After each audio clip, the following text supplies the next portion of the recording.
Hey guys, it's Chelsea and I here at Sip. What's the name of this place? Sip coffee in Old Town Scottsdale. Yes, Sip Coffee in Old Town Scottsdale, and we're here having coffee and conversations with you guys. And first of all, I just want to thank you so much for becoming followers of my page. Actually, I think God wants to thank you because I never intended on this page blowing up like it did. I was sitting in church one day and Pastor Travis said we should all kind of pull out the little envelopes in front of us and test our faith and do a 90-day challenge. And God said, why not take it on social media? Why not see what other people would do and if they would join and, teach people to all become givers at any given time of their lives. And so I listened to him, came to Chelsea with the idea and said, hey, Chelsea, I think we should take this idea and go to social media. And she was like, okay, this sounds good. So we joined together and we did it.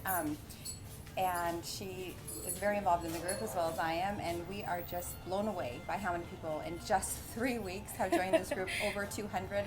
Most of you know I have a digital brand online. It's called Hey Pretty You. I'm not in any way pitching my brand, but I'm going to tell you it has taken me about 4 or 5 months, Almost six. six months to get just over 800 followers. Yeah, so this is crazy. It actually gives me goosebumps. Chelsea and I were talking about that the other day because first I thought this page was going to kind of be about me and a challenge, and Chelsea's like, I'll do the challenge with you and that'll be fun and we'll go talk about it, but it's really becoming more than that, and I'm loving watching how it's evolved, and Chelsea as well. Absolutely. What do you think?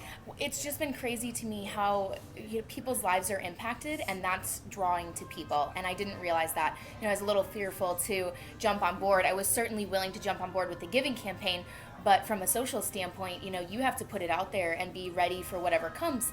And I've personally been blown away, at how much personally I've been impacted and how many people are just involved with the page and documenting their journey. And what Teresa and I have realized is that struggles happen, and giving is sometimes hard, and sometimes hard things happen to you after you give, and creating videos and talking about that one-on-one, just me with a camera, becomes difficult. And so that's why Teresa and I decided to do it like this and kind of just talk together, because it's easy when we talk to each other about the things that are going on or going wrong or are hard, mentally or physically or otherwise. So that's really just what we want to do here today, is kind of talk through some just recent parts of our journey on this giving campaign and share with you a little bit of our heart and our personal journeys as you have been sharing with us yours. Yes, and thank you so much. And what's crazy about this is that my friends and family have been off of social media, have been interacting with me saying, your page is really great, and I love your page, and I follow you, and I like reading the posts, and they're loving hearing your guys' stories as well. So please continue to share. In the process of giving, I feel like so often we highlight that the blessing of giving or what was given, and so often we forget about the giver's journey and what it's like to sacrifice and compromise and do things in your life in order to be the giver and actually give something to people, whether that be just a little small craft or a brand new car. There's sacrifice and there's always pain and offering, just like God tells us. So I think that we just forget to share that. So I hope that and invite you guys to come to this page and share your giving with everybody else, because it's an inspiration to us all, and we can all kind of become a community and share. And so I've asked Chelsea, she did a big commitment with the 90-day, and we hope this is a lifelong, but her and I committed to this crazy 90-day thing. We thought it would be fun to do, and the enemy's definitely attacking. What did you say? With the 90-day, once you committed to the 90-day, Absolutely. Once I made that first commitment and I gave above my rational means, it was like everything else just started coming to, things that I wasn't even personally ready to let go of were just being taken from me. And that's it was absolutely because of the commitment, and that's also a part of the journey, but it's also making me depend on God. And I think that's the lesson in the whole thing, because right. Without my faith, this stuff wouldn't make sense, and it would be a hard struggle. So right. Yeah, it was absolutely after the commitment. And what about the accountability? I love being online. I thought, people go online to lose weight, and there's that accountability, right? You put yourself on your before picture up and you tell everybody you're going to lose weight, then you have to do it. So I feel like with giving too, I'm not the best giver. I'll admit it. That's probably why God put on my heart to start this page, for accountability. And I definitely, with that first check, I'm kind of already woo, I don't know, God, this is kind of hard. I'll do this, but this is really challenging to me. And so, have you guys, I have Chelsea, and we chat about it, and yeah, and I definitely had a different timeline of when I was going to give my first I'm doing the reverse tithe, so I did the 90%. I definitely had a different timeline, and I went to church, and Pastor Travis 2 weeks ago said, no, this Sunday we are going to do the miracle offering, and I was like, oh, what's the miracle offering? The biggest check you've ever given, like this is the we're going to do this, and I was like, wow, well, I didn't intend on paying till the end of the month, and God was kind of like, no, we're doing it now. So I kind of bit the bullet and, made sure it happened. Yeah, it was tough. And you have to, that's the faith in it too, and that's the healing and giving, because when you do that outside of yourself, that wasn't in your plan, right? But no. That allows you to. No, mine's at the end of the month, not for the 2 weeks in miracle offering. Yeah. Right.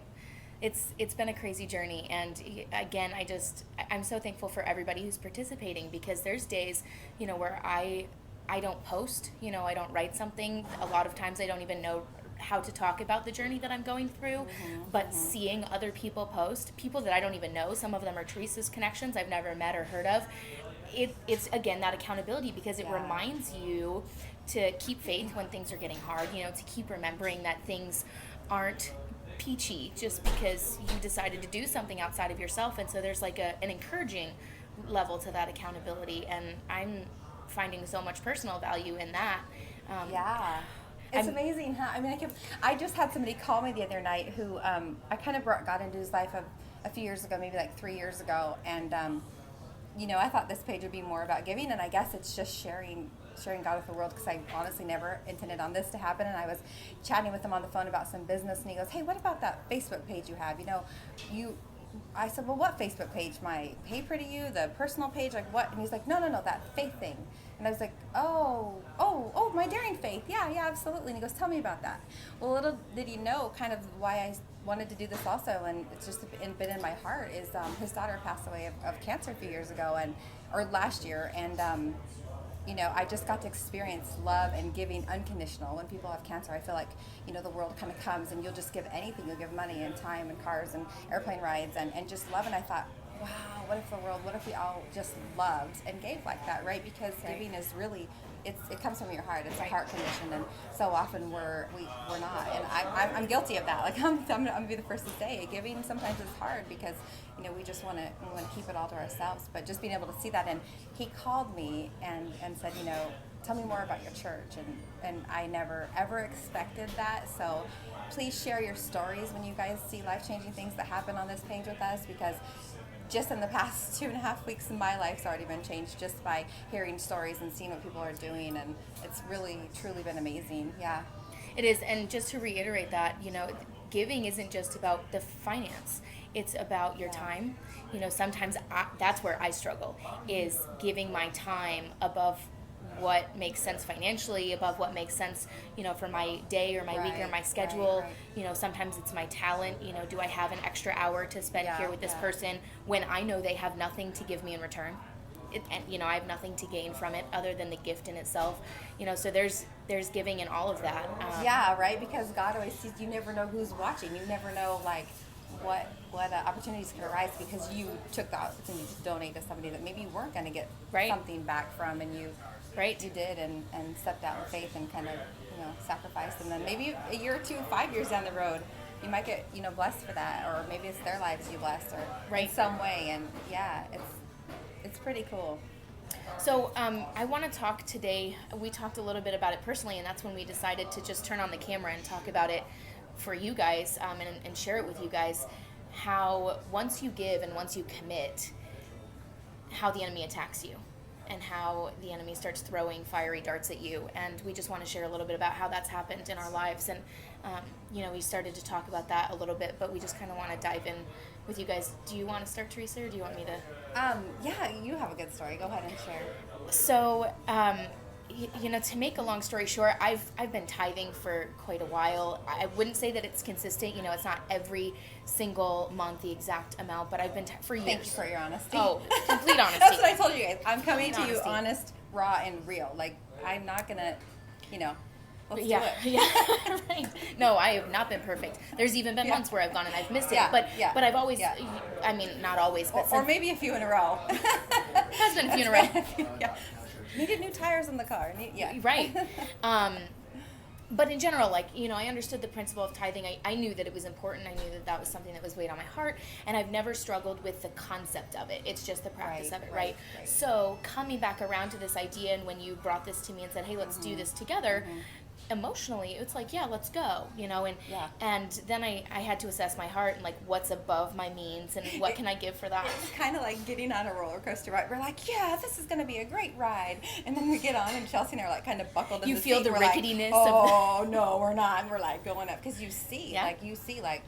yeah, how intense it is, yeah, how yes, real it yes. is.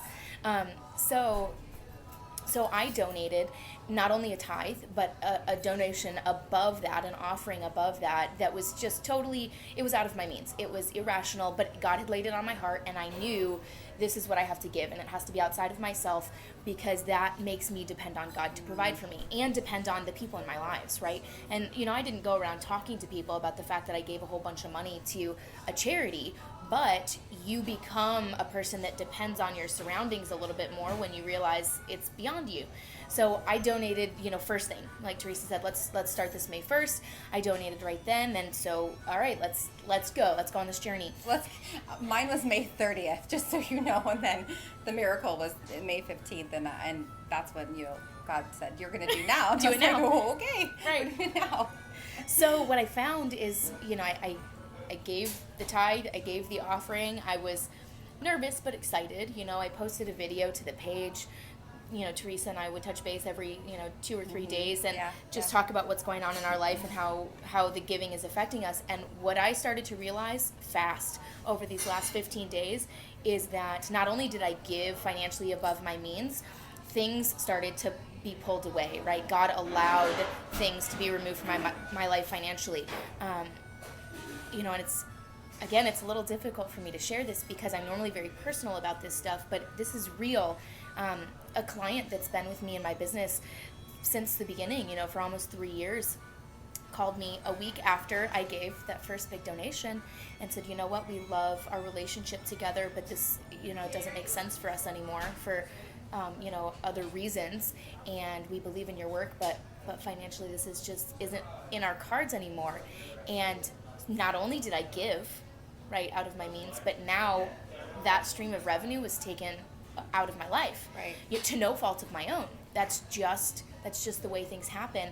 And so it was like, okay, God, all right, I can trust you a little more. I don't really know what I'm gonna do, but I can do it, yeah. Right? And then I started to see blessings, and they were little, but they were there, right? Teresa paid for my lunch that week. She didn't know that, right? Nobody knew that.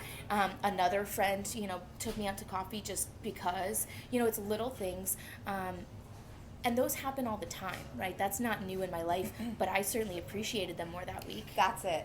You said it. You appreciate, because you start to really look for the small things, I think, that we take for granted every day. When you're kind of going, whoa, and you start to see God's blessing because now you realize the small. Yes, and so that made me, it changed my perspective because something was taken from me, and because I gave with a willing heart, my perspective on my everyday life changed. Yeah. That lunch wasn't just, thanks for picking up the bill. It was, oh my gosh, I have gratitude for the fact that it was a $20 lunch. But I saw it. I saw it and I recognized it. So it just changed my thinking and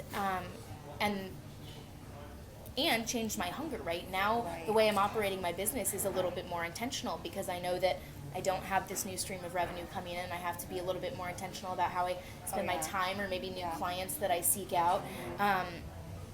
So again, it's a perspective change, and the devil, he's attacking for sure. It's not easy, but I'm actually finding joy in it. It's not comfortable to have money taken away from you, but you see joy in places that you weren't seeing it before. So that's one of the handful of ways. We're 3 weeks in, you guys. Yeah, this is crazy. We're like, only 3 weeks in. We're doing this. Well, let's talk about that. So we decided to do this challenge because that's kind of what Pastor Travis said. Just reach in your seat backs and grab that little red card and challenge yourself. So I did this challenge, and then I went to church and did the offering, and then we got this envelope. And I was like, okay, I'm going to do this envelope, and I went to fill it out, and it talks about the Daring Faith commitment for every month or a year, or what does that look like in your life? What can you commit to? And I kind of went, wait a second, I was here really good, strong. Now I'm here. So yeah, definitely. And for me, with doing at the end of the month, sharing my contribution at the end of the month, and then God saying no, we're gonna do the 15th. I went ahead and kind of scavenged up some money and put it in my account, and I was like, wait a second, I'm missing $200. Like, and I had an auto deduct come out of the amount of money that I had put into my account, and so I kind of went, okay, this is not so good, and thought, well, I have stuff I can sell, and I can put some things up, and maybe bring some extra dollars in there, and made sure I collected the money that my son owed me for some money he had borrowed before. I was like, hey, I need that $50 now. Why? And then I shared with them, because this is what I'm doing. I'm honest and open, with my kids as well, as far as stuff like that goes, and he's super excited, and he's like, yeah, Mom, let's do it, and I'm here to support you. And then, yeah, my car, the radiator of my car just went out. And so, as most of you know, I drive a very old car, and so I went ahead and I called my friend who works in the car business and said, hey, what can you get me a radiator for? And he said I could do the whole thing at cost. And I was like, oh, like, really? I mean, I have a mechanic who can come work on my car, and he's a little less expensive too, and he had found it, but what he had found online for a wholesale price was still double than what my friend was going to give me at cost. And wow. I was just shocked. So I don't know if it's a blessing or what, and I thought, I'm getting this done for a few $100s versus almost $1,000, and then get my car back up and running, because then we could definitely attack if he takes your car away and you can't get to work. Like, that could be a huge problem. Right. Yeah, and just personal finances, you find you have to sacrifice in certain areas, and sometimes I find that when you actually have to, give less here or sacrifice or maybe downscale a little bit in your lifestyle, there's always that fear factor of what's it going to look like when we downsize a home or downsize a car or trade in something or don't pay, Don't go out on a social outing with your friends because you just can't pull it off this weekend. Yeah, right? Totally. And when you do it, you're like, wow, the compromise was almost better than the actual event. Or we just downsized our house, and our house now is better than the home we live. I love it. It's literally like my dream home. It's everything I could have ever wanted. And I thought, really, God asked us to come down, and we came down, and it's better than it was. Like, I mean, that's really daring. That's daring faith right there. Yeah, because a lot of people don't want to give up the big home or the big car or whatever and downsize because what could be. So, but yeah, it's been an amazing journey, and we love having you guys along, and we're gonna share some more videos and kind of as we go, and hope that you guys share videos too, because videos are really important, because you can actually get people's feelings and emotions, and it becomes a little more raw and real. And if any of you guys want to come and sit in on a coffee and conversations date with Chelsea and I and share your story, we would absolutely love to have you. Yes. I mentioned something really quick. Pastor Travis at church mentioned in a service a couple of weeks ago, I think it was, and he said, when you tithe, whatever, you're not. We're building a new building at church, which is phenomenal, and I'm super happy. But he did mention you're not going to get a brick or a paver, which is probably absolutely true. Like, I don't even know if this church is going to be made of bricks or pavers, but you're not getting one. But but your story still, your story still needs to be heard. Your inspiration, don't you feel? Yes, because it encourages and inspires others, and that was really why I was willing to take this journey for me online, because I didn't want attention for my gift. I didn't want attention for my offering. I didn't want attention for the tithe. But if what I'm going through as a personal business owner and a young female inspires somebody else to do something beyond themselves, I'm all in. Yeah. And that has value and impact. And from that standpoint, you won't get a brick or paver, but your story still matters, and it still inspires people, and it motivates people to do things much bigger than themselves. Yeah, definitely. Well, you just said what Pastor Travis said at church. What does it look like when you're all in for God? Like, all in for God. And you almost have to find a sense of humor about it, because if you didn't, you'd cry some days, right? You still cry sometimes, but you can laugh. You can laugh before and after. I mean, I'm like, Chelsea, you are never going to believe my car, the radiator, like, it's overheat. It's hot. It's 100 degrees in Arizona. It's hot, and my car is like, this is not funny. No, it's not. But it's real life, and life doesn't discriminate. It's going to affect all of us, but we have each other to lean on and support each other, and that's that's also what this page is about. And so I'm thankful for everybody that's been a part of it so far. Yeah. Continue to invite your friends to be a part of it. And like Teresa said, if you ever want to join us to just talk about where you're at on your journey, let us know and we'll get together for cheers coffee. To Sip Coffee and Brew House. Yes. Have a good day. Thanks. Thanks for joining us today. Thank you to Sip Coffee and Brew House. Yep. It's like 9 a.m. Mine's still dusty. That's a big beer. Still dusty. Beer and coffee does kind of go together. I mean, start your day with coffee and end with... Start your day with beer and end with coffee. That's so messed up. Can you imagine? We totally amuse ourselves. Oh my gosh, we're too funny. That's good. I work at night. Maybe if you had a different job. Right. Yeah, like you were up all night. Right. Third shift or something. Sure, yeah. Well, maybe if our times keep us like, we might take We'll get a night jobs. third shift. When you see us Whatever on it third takes, shift. whatever it takes, we're doing it. We're making this happen. It's true. 90 days, feast or famine, we're doing it. Teresa and I are going to be hungry next week, so just... The minus stuff. How did you? The minus stuff.